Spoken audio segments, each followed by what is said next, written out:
આજના શુભ પ્રસંગે સણોસરા એવા પવિત્ર ગામ અને પવિત્ર ધામમાં જ્યારે હું તમે ભેગા થયા છીએ ત્યારે ઉપસ્થિત સર્વે સંતોના શ્રી ચરણોમાં કોટી કોટી પ્રણામ.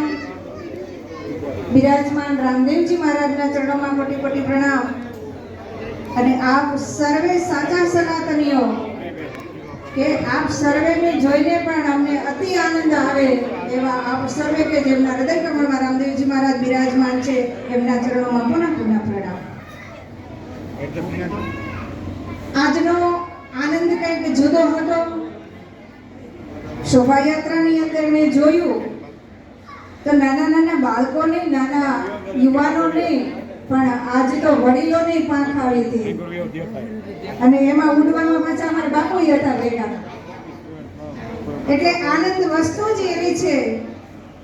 અને ખરેખર આપણો હિન્દુ ધર્મ, આપણી સંસ્કૃતિ એ આવા ને આવા અવસરો દ્વારા જ ટકી રહી છે.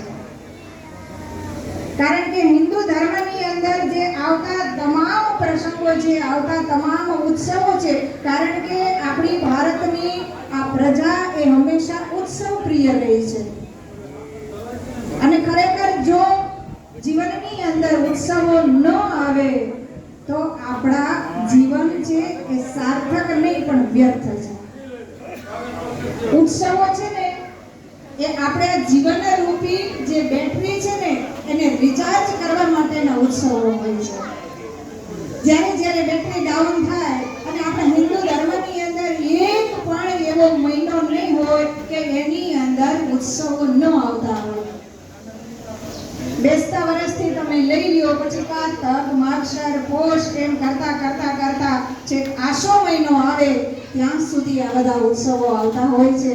અને ઉત્સવ એની અંદર હંમેશા હોશે હોશે ભાગ લે છે. રામદેવજી મહારાજ જ્યારે અહીંયા બિરાજમાન છે, આપણે બધા જાણીએ છીએ કે આપણા સનાતન ધર્મની સર્વોચ્ચ પીઠ હોય તો એ 4 જગતગુરુ શંકરાચાર્યજી મહારાજની છે. શંકરાચાર્યજી મહારાજના અહીંયા પાવન પગલા થયા અને અનેક વર્ષોથી આપ સદભાગી છો કે નીરુ બાપુ જેવા પણ અહીંયા છે અને એ અહીંયા સંત તરીકે પણ અહીંયા કર્મભૂમિ, જન્મભૂમિ તો છે પણ કર્મભૂમિ બનાવી અને આપ સણોસરાને મોટું નામ અપાયું છે. તો જ્યારે જગતગુરુ શંકરાચાર્યજી મહારાજના અહીંયા પાવન પગલા થયા અને નીરુ બાપુનું જ્યારે આખું જીવન ચરિત્ર શંકરાચાર્યજી મહારાજે જોયું અને એક તપસ્વી ઋષિની એમને ઉપાધિ આપી છે. અને આ 4 પીઠ એવી છે કે એમના દ્વારા જે ઉપાધિ મળે, જે પદ મળે એ જ સાચું. બાકી તો અત્યારે રૂપિયા ભરણ પદ મળે જ છે બાપુ. પણ શંકરાચાર્યજીના હસ્તકમલ દ્વારા જ્યારે નીરુ બાપુને આ પદ આપવામાં આવ્યું ત્યારે અમારી પણ ગદગદ છાતી ફૂલી. એક મારા પહેલા 2-3 વર્ષના પ્રવચનમાં મેં કીધું હતું ને આજે ફરી પાછી હું રિપીટ કરું છું.